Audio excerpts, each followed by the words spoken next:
G'day and welcome to the Grow a Small Business Podcast. I'm your host, Troy Truen. Each week, we speak with an owner who has grown a business with 5 to 30 team members to something bigger.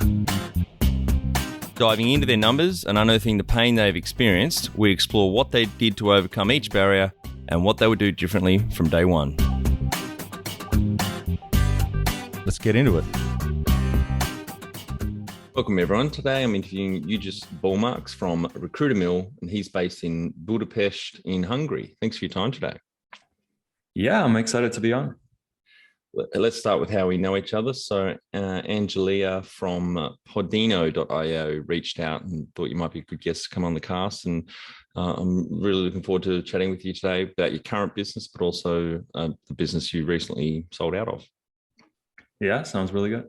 Tell our audience a bit about your business, what it does and how it makes money. All right. So I'll start with the previous business and kind of go chronologically. So the business I sold quite recently was called iPhone Photography School. We helped people take better photos with the iPhone through selling online courses. We did quite well. So the revenue was in high 7 figures when I left. And this was mainly through online courses. And in terms of marketing, mainly they're done through Facebook advertising, of course, Instagram as well. And we also had a pretty sizable SEO site.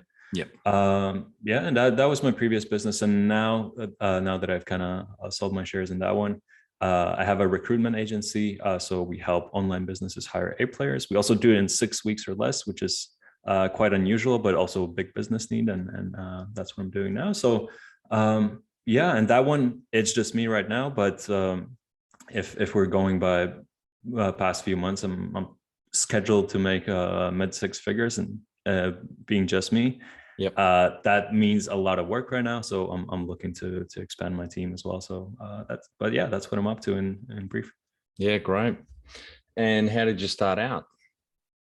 So I after or even during university, I joined a management consulting company, and it was first and foremost fun. I just got to see a lot of businesses, got to participate in interesting projects.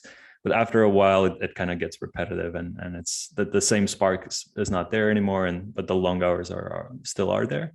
And I just decided to at least take a break. And within that break, a friend of mine from high school approached me and said, "Hey, I have this business that's kind of taking off." Back then, it was still in 5 figures. So he had recently made a big promotion, and he felt, okay, I'm ready to expand my team. Yep. And I started out as an employee, but soon after, we agreed that it makes sense for me to be getting some shares of the business. And that's kind of how I got started. And then, going through that experience, a big part of what I focused was hiring our team, because it's hard to get to high 7 figures without great people on your team. And we started out with completely atrocious hires. I can share some of the please, horror stories later on, but over time it happened, I guess, or we did a good job where whenever we were talking to other business owners about hiring, they almost took out their notepads and started making notes, because what we were doing was, I guess, quite advanced. And now that I sold my business, I thought, okay, what do I want to do next? And it kind of made sense. It was the natural fit. And I started with just consulting my friends. Mm-hmm. And then now it's grown into something that resembles a real business. That's great. So the first business, what year did you start there, and how old were you? I started in 2015. Yep. Okay. And how old were you then? So born in 91, 24 years old. Yep. Great. And do you have any key numbers that illustrate the growth of either business? Yeah, for sure. So the iPhone Photography School one, sales I mentioned. So we started out, something in 5 figures, something that barely, scrapes by to get the team. And then we grew to high 7 figures. And a lot of, to be honest, though, a lot of that was ad spend. So profit was around 2 million or so by the time I left. Yeah. And then in terms of team members, I was employee number 4. By the time I left, we didn't have a huge team, around 15 people or so, actively hiring. I think now they're bigger, maybe around 20, 25 people, something like that. Mhm. In my current business, also mentioned I'm scheduled in a way to make mid six figures, and for now it's just me on the team. Yep. Recently, I made kind of my first hire, agreed in principle that he's starting in April, Mhm. and I'm looking to hire another person. But by the looks of it, I'll be hiring a lot more over this year. Yeah, sounds like it. And so when did you start Recruiter Mill? That was end of 2020. Okay. Yep. Great. So you've been going a bit over a year then. That's right. Yeah. Fantastic. That's amazing growth. I appreciate that. When was the moment you felt like you had succeeded? Yeah. So I in the previous business, I remember that we had our first really successful promotion with me on as kind of, as a team member. And since then, we never had to like worry about finances, anything like that. And after that promotion, we did a meetup in our home city, and we were kind of explaining how we did things and what led to our success. And at that moment, we had like 100 people coming to our office, and I felt like, okay, we probably have something if we can convince 100 people to come in and listen to what we did. Yep. So that was pretty cool. And then even later that year, we had another big growth spurt where we really figured out Facebook ads. And then again, I was doing some sort of presentation there, and I felt, okay, yeah, once again, the people are really listening intently to what we've done and done well. So that's in the previous business. In this one, yeah, I guess again, it hits me when I'm talking to someone else. And I think that was actually just recently when I was explaining the opportunity to the person that I ended up hiring. And as I was talking about it, I thought, hey, this is probably not very usual. So yeah, when it's just me, I'm going about my day. Yep. When I'm explaining it to someone else, I guess it kind of hits me, and yeah, I realize it's not maybe very usual. Yeah. And with your process, I mean, is a lot of it, it sounds like not much of it's a very manual process. So you've systematized a way to be able to whittle out, hiring A players for online businesses. If you're doing mid six, no, actually, it's very boring, repetitive process. I can't say that. I'm partially kidding, but it is a lot of manual work. And right now I'm working long hours, which I don't. I don't consider that success. I don't consider you're successful when you work really long days. Yep. Right now, I just kind of need it for the growth of my business. But it is like, you have to review employee profiles, and you can't really get out of it. You have to interview them. You can't really get out of it. Look at their test assignments, all those things. It all takes time. At the same time, a part of what you said is true. Every single step in that recruitment process, I have kind of perfected, and I'm trying to balance my time versus effectiveness, and kind of get the sweet spot there. So yeah, definitely, I'm mindful of not spending too much time, but I can't say it's fully automated. But that's kind of the next step that I'm working on. It's not going to be automated, but I'm going to train my team, which is as close as you can get, I guess. That'll be the next challenge, obviously, for your growth, is to be able for sure, hand that down to the team and grow exponentially that way. On just looking at your website, you've got here, I like the 7-step recruitment process you have. Define the ideal candidate, kill a job ad, use tried and tested job boards, filtering, very strict filtering. You've got test jobs, which I think a lot of people miss. Of course, thorough interviews and reference checks. So I think, yeah. That actually, it's funny because all my growth, it barely comes from marketing. Most of it comes just from referrals right now. And that's how I like it for now, at least, because that means, the product is good. And if the product is the foundation. So if the product is good, everything else I think I can figure out. Whereas if it was just the marketing, and I, was bringing in people, but not necessarily helping them, that's a lot more shaky foundation for the business. So, and the funny thing is that the website is a little out of date. I don't use job boards at all. I just haven't had the time to update that. It's all about LinkedIn outreach now, and that's where it's at. The caliber of people you can find that way is just much higher, and that's what So I'm doing. All the other steps, the only thing I've eliminated is reference checks, and what we've kind of realized with working with my clients is that it's a good step, it's helpful, but it's kind of not necessary, and it takes a lot of time. So it was kind of, in a perfect world, we'd still do them, but it's just kind of not worth it in terms of time. So that's a small update, I guess. So the LinkedIn outreach you're saying is really effective. So you can obviously search for using your criteria, the right skill person you want, and then approach them is a lot more effective than just throwing things up on job boards. For sure. Yeah. Because most of the people, they're not actively looking for a job. At the same time, at every given point, I would guess there are maybe 20% of people who are not fully satisfied with their work situation. It doesn't mean that they go to the job board already, but they're at least, keeping their eyes open. So if I reach out to them in that moment, it can even be a day or a week when they're not feeling fulfilled in their job.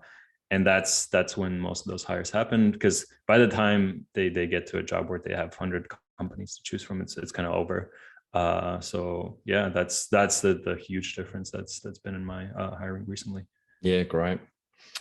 What does success look like to you? Success. So it's interesting. I think in terms of monetary success, which is probably the first thing that people look at. If you don't have to budget and worry about that, that's successful enough for me. I don't care about, I've never been a big boat guy or a planes guy or anything like that. I'm not very interested in that.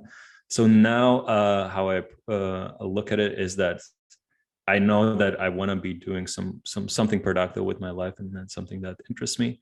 At the same time, my priority number one is family, and that's what I care about the most.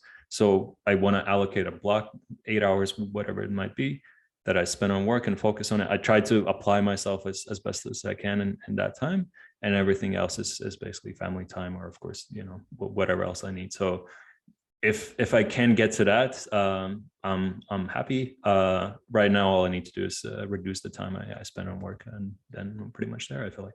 Yep, that's hiring, isn't it? Yeah. Yeah, exactly. Number one thing you'd recommend to marketing a fast-growing business? Yeah, so big shift recently has been a YouTube personality, I suppose, but also a really successful business person, Alex Hormozi.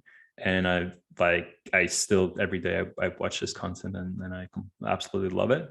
And what he talks about is that usually when he goes into a business, because he's an investor, he looks at the offer first, and that's by far the most important thing. If listeners are interested, go ahead and check out his formula for making a great offer. Mm-hmm. It really shifted my entire perspective of how my business should be run, and it also kind of accelerated this growth I'm experiencing now. So I'm also super thankful. But yeah, if you can make an offer that's kind of the irresistible offer, or something that people should never say no to, go ahead and do it. And that's kind of, in my case, what I promise people is that I'll find you an A-player employee in 6 weeks or less, or you don't pay anything. So it's the time factor, it's the A-player factor, and it's a risk factor. And if all those three things are taken care of course I have to deliver, which I can. Yeah. But as soon as we have all those things, then the business kind of takes off. So, and any business, first thing I believe you should look at is the offer, and whether it's something really easy to say yes to. And in your last business you mentioned before we hit record, you did use the Net Promoter Score. Remember what your number was there? Yeah, it was hovering around 60. So yeah, it's pretty respectable score, I'd say. That's phenomenal. It's really hard. It's a positive 60. It's not a percentage. Yeah, well done. That's an amazing number. I appreciate that. Thank you. And how did you fund your business? So it was all funded through growth and our own sales. I'm not this type of person that's interested in growth at all costs.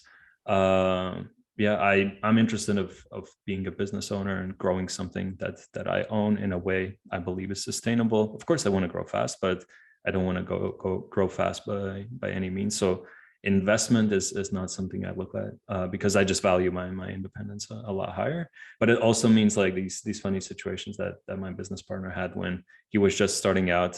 He had to kind of beg or ask his dad to send him $100 so he can afford Kajabi, the online content platform, just before his first launch.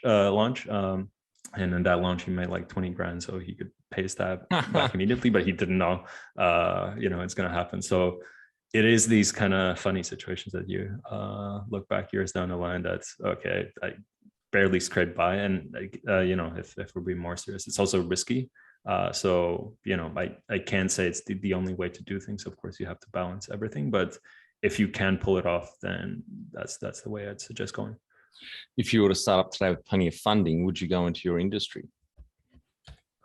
Yeah, I mean, that's what I did with Recruitment. And previously we were in iPhone photography. It's kind of a weird industry, and I guess we kind of defined it ourselves. And that's one thing I didn't like about my previous business. And now I went into recruitment on purpose because of two things. One is every single business in the world needs recruitment. And that's just a great space to be in. It's kind of limitless in terms of how far you can go. And the other one is it's not very competitive. Like I wrote in my job ad that it's harsh, but most people in recruitment don't know what they're doing. And I checked with my candidates, am I being just mean and for no reason? And they said no, that actually is true. And I also believe that. So, but it's great, all those talented people who go into fintech or online advertising and whatever else is hot right now. I don't have to compete against them, and I compete against people who are, of course they're talented people and everything, but just not as many as in those hot industries right now. Yeah, great. And just back on the iPhone photography course business, I'm just floored that if you're talking high seven figures, so anywhere between 5 and 10 million a year, people are paying for courses to do and find better ways to take photos from their iPhone. I'm just amazed at that. I'm also amazed. And I still kind of laugh at it in disbelief. And it's funny, like we had articles written about our company because we're from Latvia and it's a small country. So, any business that makes it to that stage is kind of news there. And the people in the comments they wrote the funniest things. They said, "This can't be real. This must be Putin's money," and a lot of other nonsense. But I think it kind of shows the power of the offer. And now I'm realizing that's probably the thing that was there.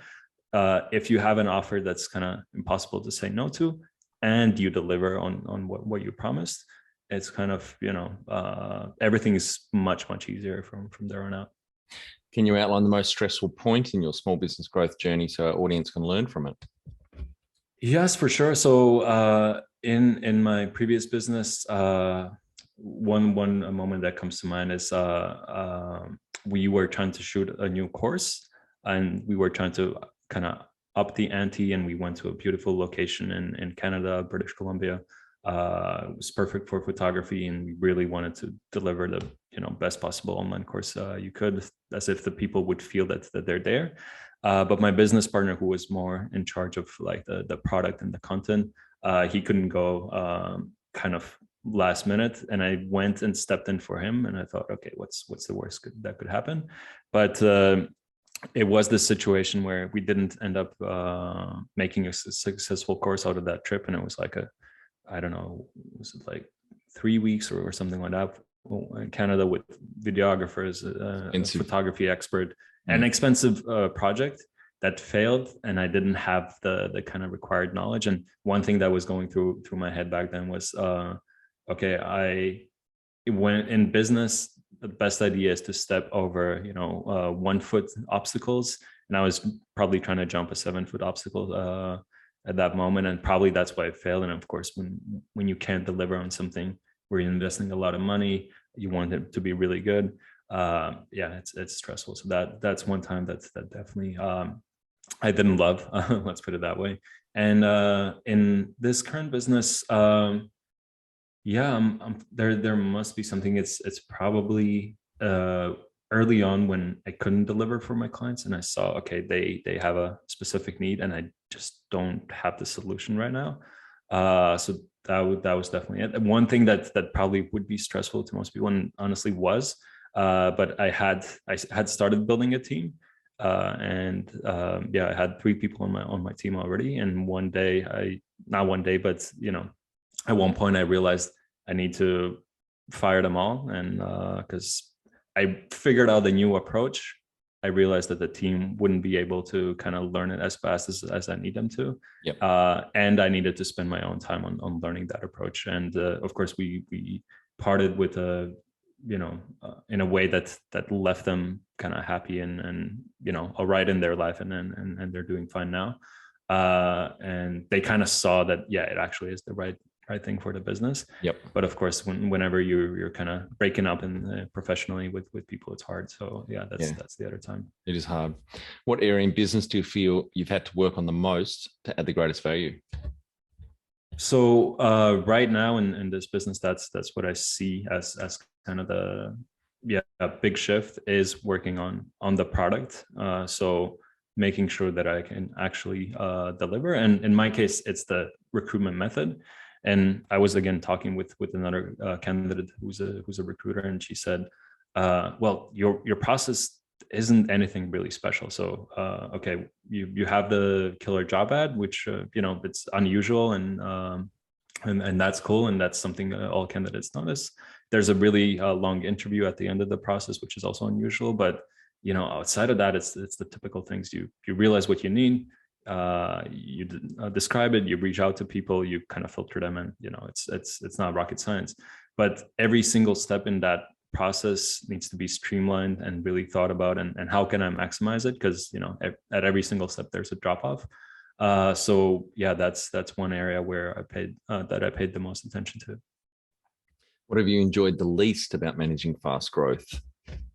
Yeah, I mentioned it's long hours. That I'm going through right now, but in my mind, it's kind of a part of the process. When the team is smaller, I don't have anyone else to offload this extra responsibility to, so it's going to happen, and I'm dealing with it with the best way I can. I'm still doing well for my clients, so but still, it's my brother, he also has his own business, and he had a funny line that, oh, working for yourself is great. It's fully up to you which 16 hours of the day you work. Yeah. So that stage is not my favorite, and yeah, I'll be out of it soon. What do you love most about growing a small business? It's fun. It's kind of a mission, and something exciting, and figuring it out, and talking to my peers who also own businesses, how they're going about it, and all those things. So it's kind of a intellectual challenge. So yeah, that's why I think I'm even doing it. So it's pretty cool. What has been the biggest mindset shift for you in your small business growth journey?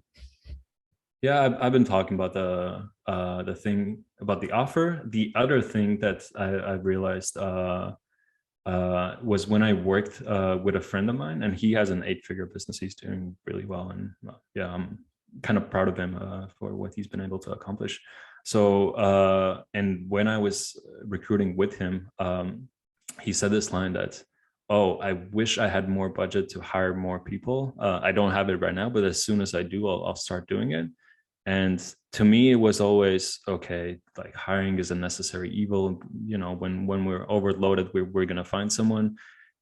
Are they going to do as a good of a job as we do? Probably not, but okay, let's bite the bullet and do it, and focus on higher value things, or something like that.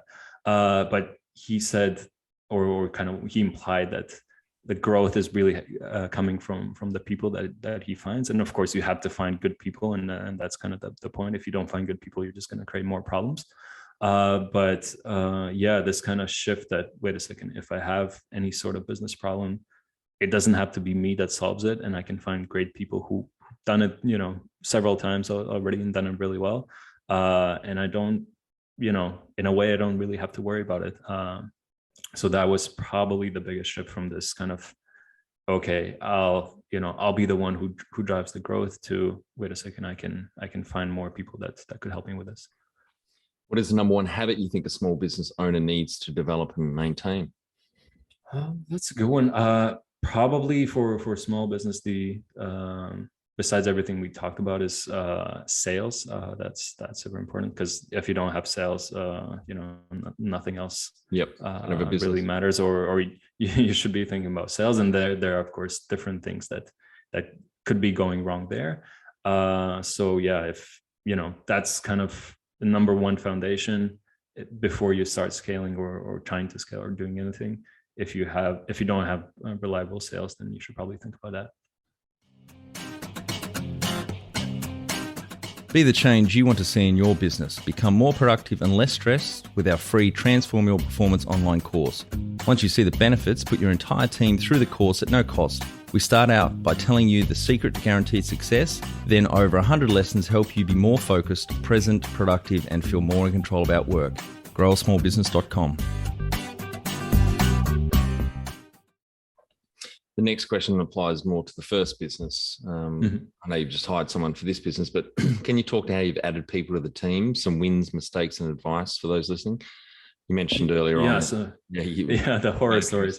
So what happened in one of the first hires I was on that company. So we needed a developer, and it's obviously they're not easy to hire, at least usually with the usual methods. Yeah. And we found someone. I don't even know how we came across that person, but whatever he was working on, he kind of managed to break, and nothing, even things that were working previously stopped working. Anything new that we created, and it didn't take us long to realize, okay, it was a bit shit. But the one thing that he actually managed to create well, and that worked, at least for him, was a backdoor into our system. So what he did was, during the night, he would take our sales page and he would redirect a part of the traffic to his PayPal. We were looking at our reports and we thought, oh, okay, our sales are down 30%. Maybe it's fluctuation, who knows? And that happened for a few weeks in a row. Then we started getting some reports and customer support. Hey, I received this service, but I never got access to your course. What's going on? And slowly we realized that, okay, what's going on and what really happened. And we had some help with kind of really experienced developers that found the backdoor and cleaned it up. And that's kind of what even started my journey in recruitment, that I realized, okay, if I'm not doing this right, it's going to be really, really bad. That sounds terrible. Yeah.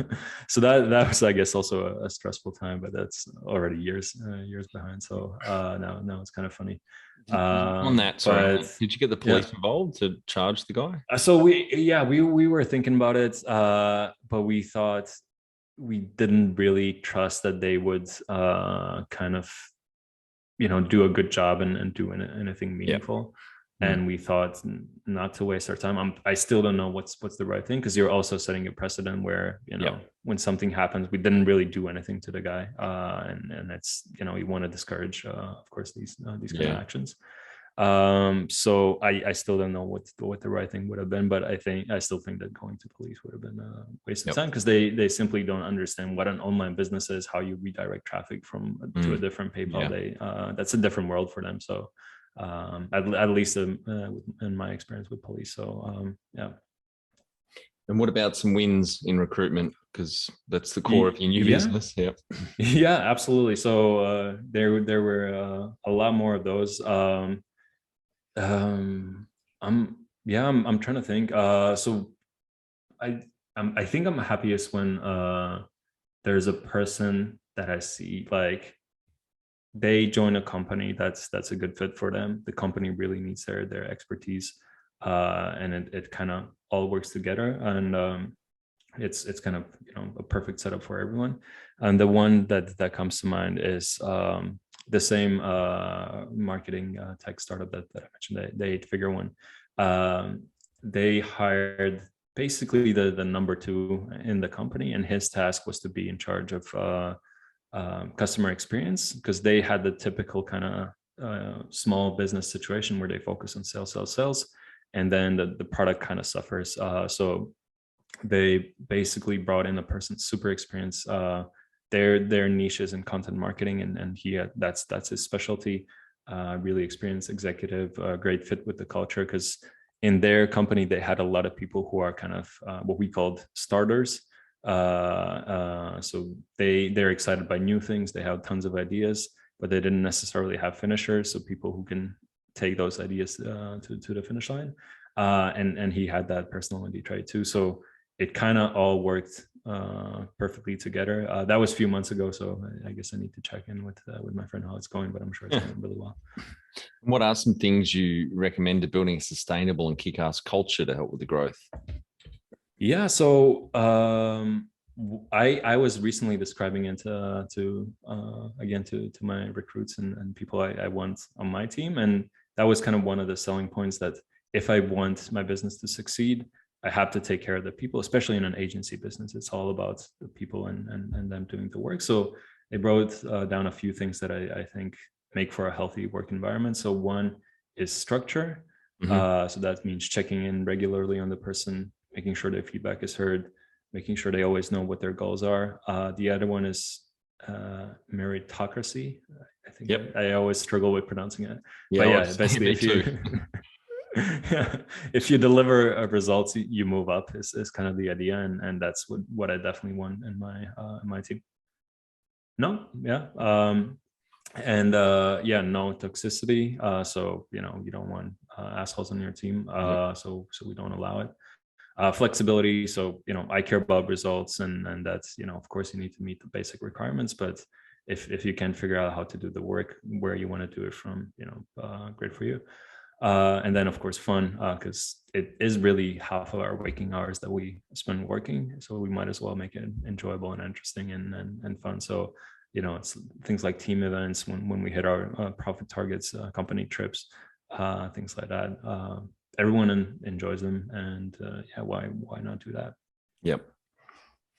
The last business, so was that based in Latvia, or you had a lot of remote people? Right. We did have a remote team.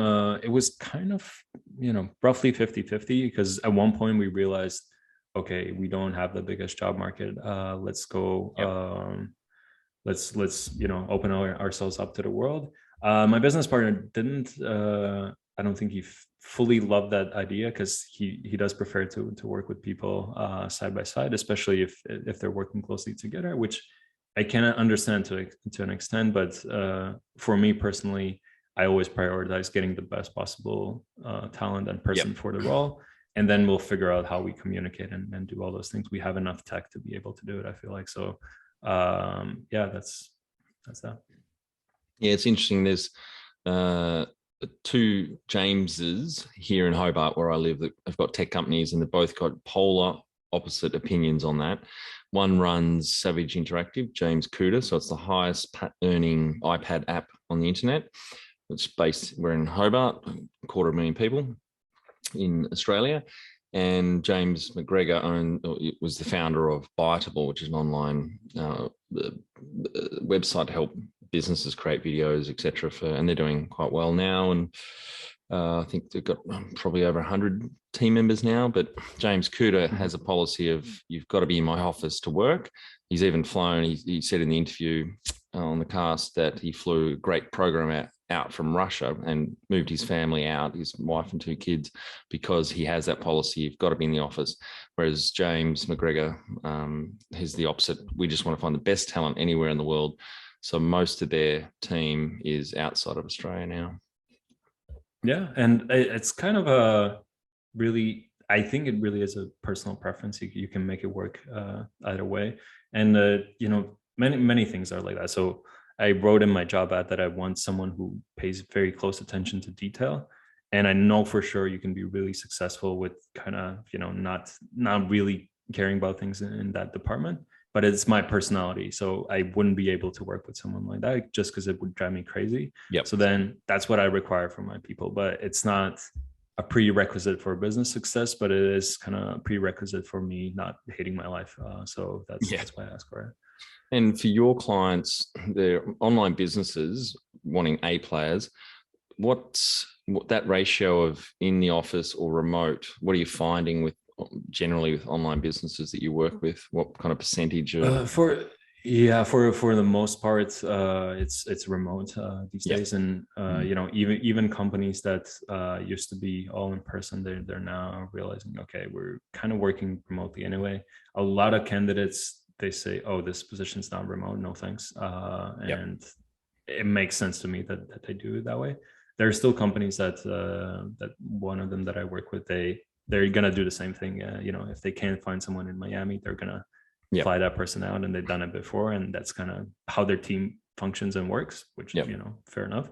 But yeah, most are realizing, and that the market is kind of shifting to prefer remote work for sure.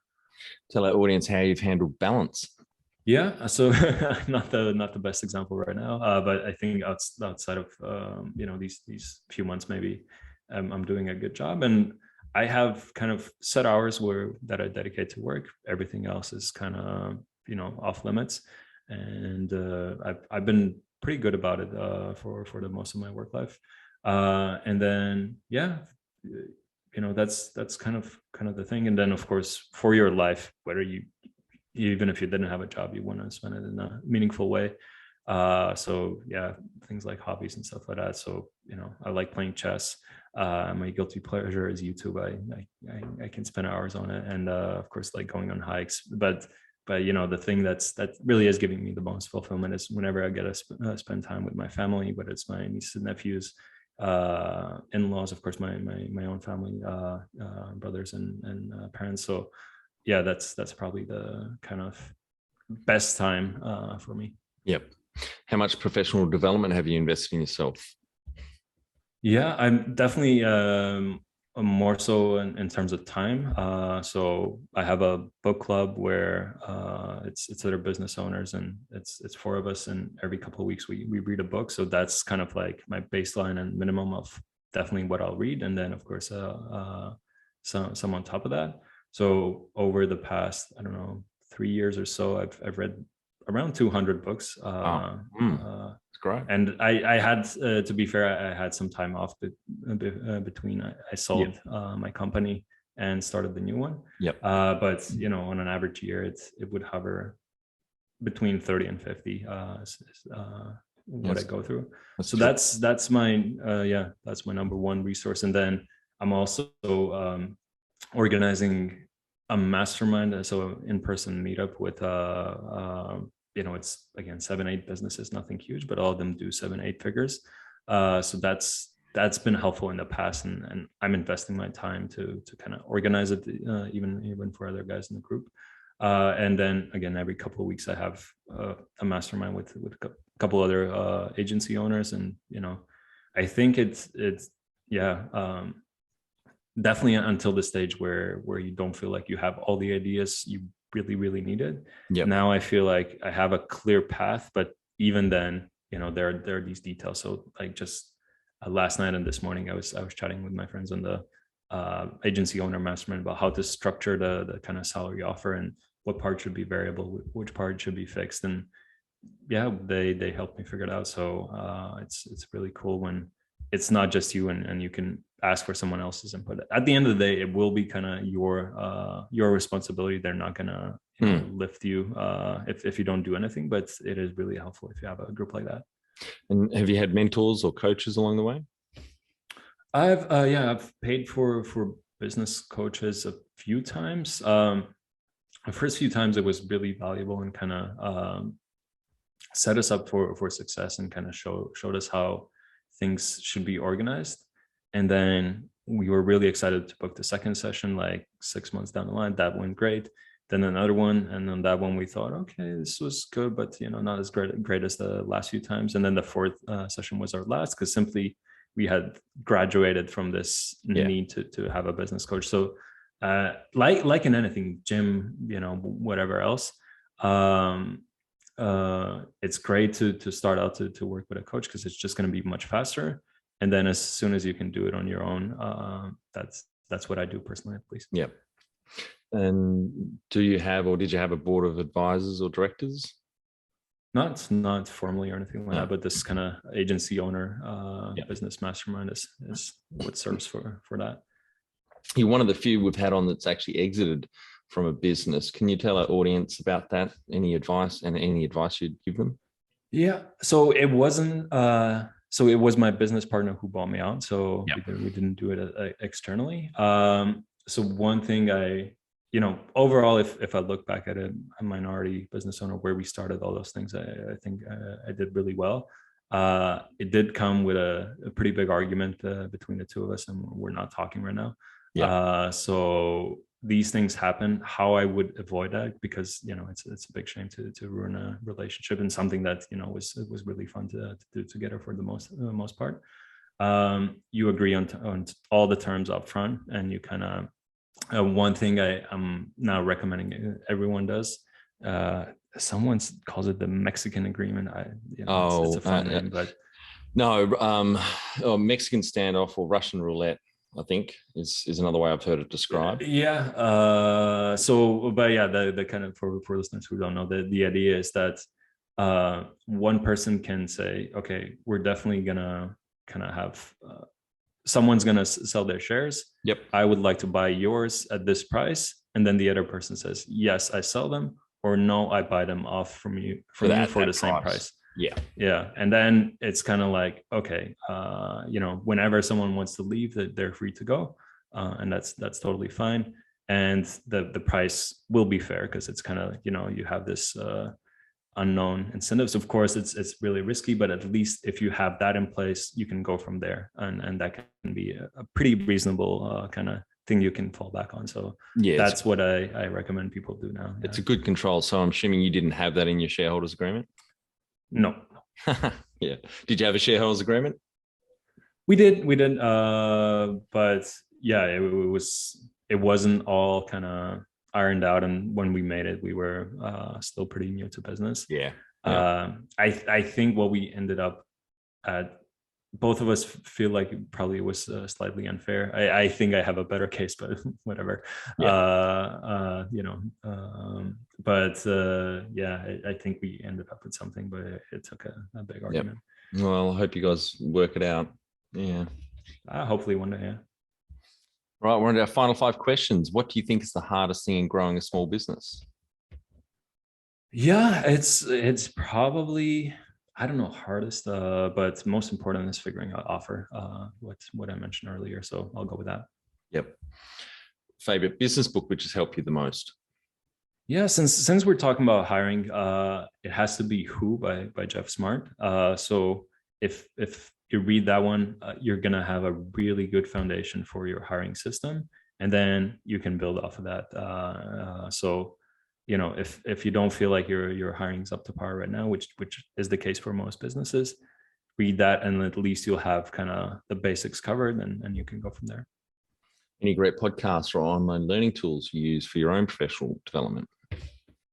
So yeah, definitely my biggest influence recently was Alex Hormozy on YouTube, and I watch a couple of videos per day, and I really love his content. And of course, people can be entertaining, but I think he has a lot of truth behind what he's saying, and it's been super useful for me. So I'm a brand evangelist, I suppose.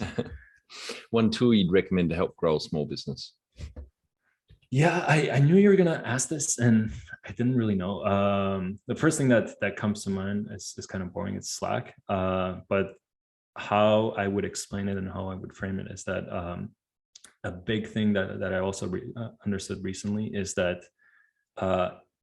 communication can either slow the things down for basically forever, or it can really ramp things up. So if there's something where that's kind of blocking you from moving forward, Slack is a great tool, because you can ping someone and then you can get unstuck really fast, and then things kind of snowball from there. And it's a great tool for that. Of course, you want to be careful about how you use it, because you can use it for the wrong purposes. But right now, previously I wasn't a huge believer in Slack. Right now I am, simply because of the type of business I have and the stage that I'm in. I'm sure at some point I'll be really happy to turn it off and let my team handle it. But for where I'm at right now, it's super helpful. Finally, my favorite question: what would you tell yourself on day one of starting out? Yeah, probably. Yeah, if you do things right, if you apply yourself and kind of you're mindful of how you do things, you're gonna succeed to an extent. Of course, you can get lucky, unlucky, and so forth. But yeah, just seek out those things that ways to do things better. And if you do, you're gonna be fine. And I think that's the biggest worry that people have when they're on their own. They don't have really anything to fall back on, and in terms of finances, and can get really real. So yeah, but that's also an awful motivator, making sure, okay, I need to make sure I have enough money. So kind of having this belief that yeah, if you do things right, you'll be fine. I don't know that it's necessarily true, but it would definitely make me feel better. So that's what I go with. Great. Well, thanks for your time today, Ugis. I think the audience get a lot of value out of what you've shared with us. Exciting journey in two businesses, and we'll try and get you back on the cast maybe in a year or so to hear about how the new business has grown from here. Yeah, that sounds really good. I enjoyed my time, so thank you so much. That's it. Thanks for listening. Please leave a review in iTunes or whatever platform you listen to us on. It means more small business owners will find our cast and help people with their business growth journey.